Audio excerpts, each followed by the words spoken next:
Anak, mamimiss kita. Ikaw pa naman ang pinakamabait sa magkakapatid. Oo nga kuya, ikaw pa naman ang natulong sa mga module ko. Mamimiss talaga kita kuya.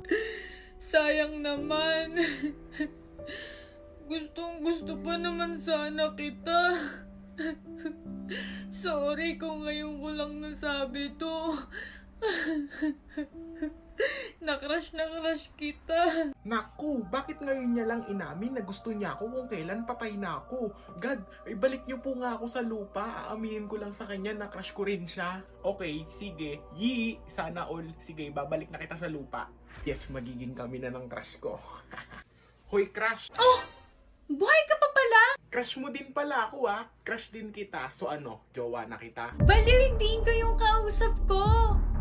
Naka-earphone kasi ako ito, oh. Ano? At saka hindi ko yung gusto ko. Yak, kadiri ka. Maiba akong gusto, hindi ikaw. Makaalis na nga dito sa burol mo. Ano? Naku, patay. Ayan, buti nga sa'yo. Ang landi mo kasi.